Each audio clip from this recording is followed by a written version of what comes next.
नमस्कार, आप देख रहे हैं एमए न्यूज लाइव। आज काराका लोकसभा क्षेत्र के विक्रमगंज में चुनावी जनसभा को संबोधित किया।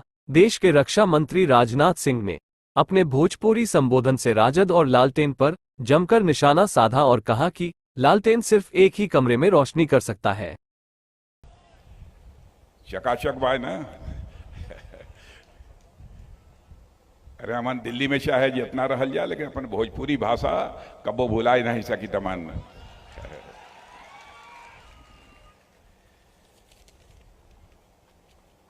हमारे यहाँ के प्रत्याशी और राज्य और केंद्र सरकार के पूर्व मंत्री श्री उपेंद्र कुशवाहा जी,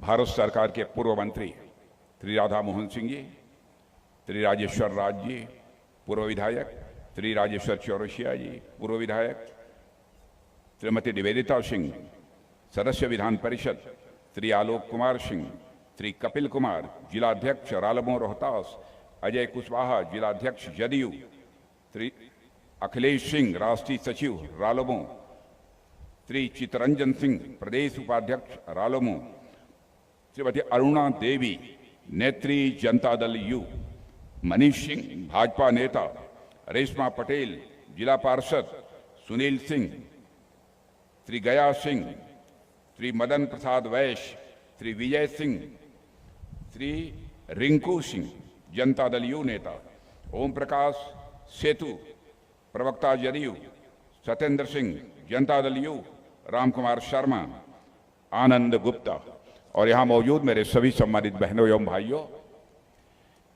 शायद इस स्थान पर पहली बार किसी सार्वजनिक सभा को संबोधित करने के लिए आप लोगों के सामने मैं मौजूद हूं। इसके पहले तो कभी नहीं आया हूं ना? आए हैं इसी मैदान में? नहीं, दूसरे मैदान में आए होंगे। हाँ, मैं जल्दी भूलता नहीं हूं। मैंने लंबे समय के बाद आए हैं, फिर भी आप लोगों ने तालियां बजाकर बहुत ही गर्मजोशी के साथ स्वागत किया है। भारत की परंपरा है और शिष्टाचार का तकाजा भी है। स्वागत, अभिनंदन और सलाम दुआ कभी एक तरफा नहीं होना चाहिए। इसलिए मैं भी अपनी तरफ से शीश झुकाकर आप सभी बहनों भाइयों का हार्दिक अभिनंदन करता हूं, आप सभी का मैं स्वागत करता हूं। आज मैं यदि आया हूं तो उपेंद्र जी कुशवाहा के लिए आया। आप यह पूछेंगे उपेंद्र जी कुशवाहा के लिए क्यों आए हैं?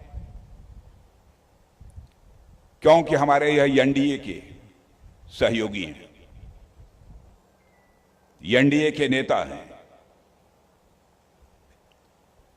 और जब यह जीत कर भारत की संसद में पहुंचेंगे तो प्रधानमंत्री बनाने का सवाल खड़ा होगा, तो श्री नरेंद्र मोदी को ही भारत का प्रधानमंत्री बनाने के लिए अपना पुरजोर समर्थन देंगे।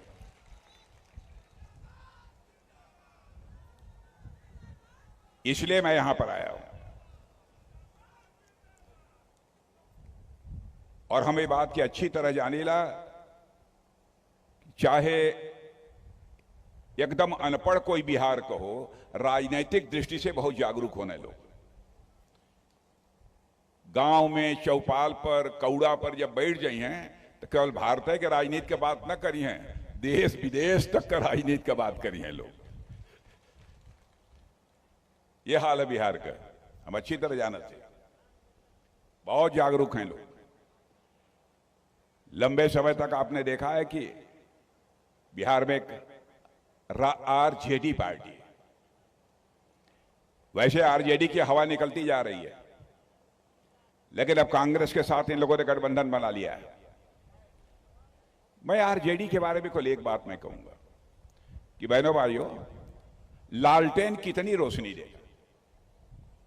लालटेन तो ज्यादा से ज्यादा एक कमरे में रोशनी दे सकता है, इससे ज्यादा लालटेन की ताकत नहीं है। लेकिन लालटेन की हालत यह हो गई है कि लालटेन का तेल अब समाप्त हो रहा है और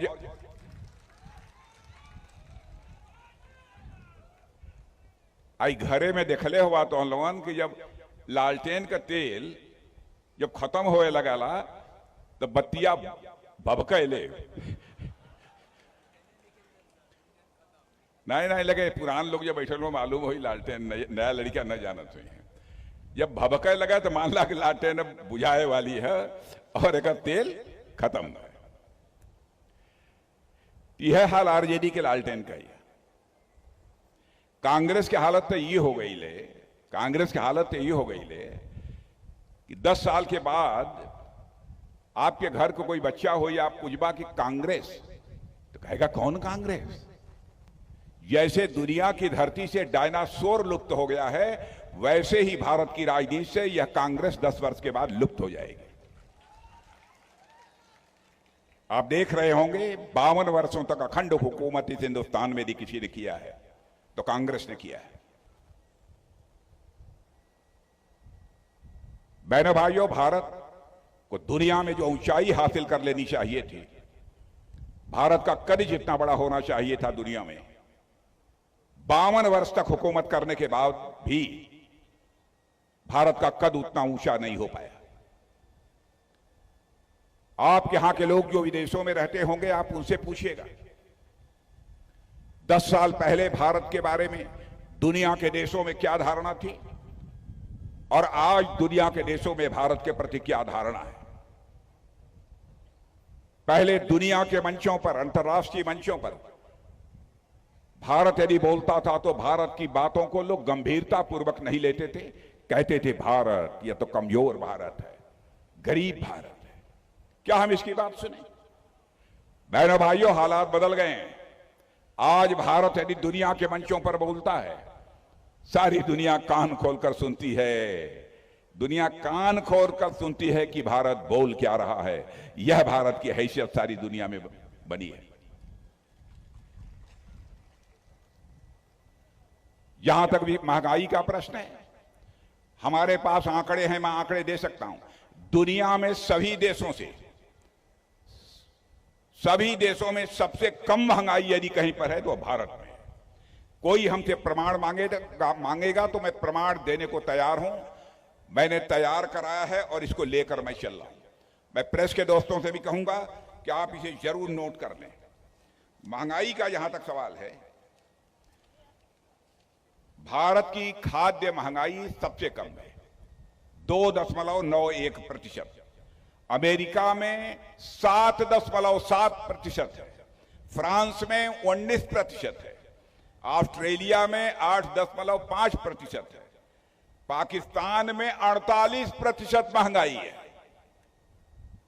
ब्रिटेन 19%, जर्मनी 8% और जापान 8.5% और श्रीलंका में 21%। बतलावा, सबसे कम 2.91 माने 3% से भी नीचे महंगाई दुनिया में कौनो देश में हो तो हमारे और आपके देश इस भारत में है मेरे बहनों भाई। और मैं कहना चाहता हूं कांग्रेस और आरजेडी के नेताओं से कि यदि आप हमारी बात को काट सकते हो तो काट दीजिएगा। हमारी गलती होगी तो मैं इसे स्वीकार कर लूंगा, क्योंकि बहनों भाइयों, जिंदगी में हमने राजनीति की है तो जनता की आंखों में धूल झोंक कर राजनीति नहीं की है, जनता की आंखों में आंख डालकर राजनीति की है। हमारी पार्टी भी, हमारा एनडीए भी। आपको याद दिलाना चाहता हूं, जो हम लोगों ने कहा था वो करके दिखा।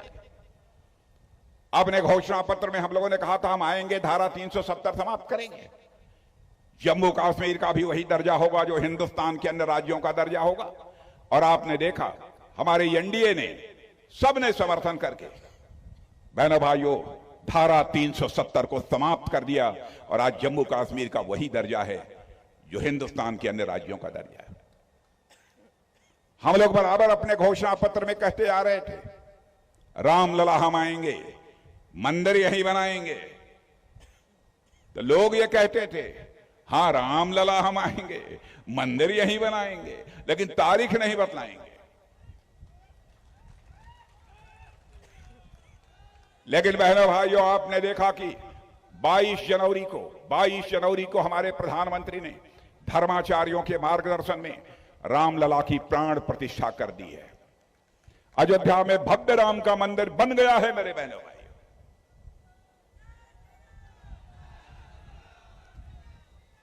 और मेरी बात आप सुन लीजिए, रामलला अपनी कुटिया से, अपनी झोपड़ी से निकलकर अपने महल में प्रवेश कर चुके हैं। भारत में राम राज्य का आगाज होकर रहेगा, मैं दावे के साथ कहता हूं। लोग कहते हैं कि राम राज्य कैसे आ जाएगा, राम राज्य किसे कहते हैं। मैं कहता हूं जिस दिन लोगों को अपने कर्तव्य का बोध हो जाएगा कि हमारी जिम्मेदारी परिवार के प्रति, समाज के प्रति और देश के प्रति क्या बनती है, जिस दिन इसका बोध, जिस दिन इसका ज्ञान हो जाएगा, उसी दिन मैं मान लूंगा कि भारत में राम राज्य आ गया। कैकेयी के अंदर यह कर्तव्य बोध नहीं था, कैकेयी के अंदर अधिकार बोध था। हमारा पुत्र ही गद्दी पर बैठना चाहिए।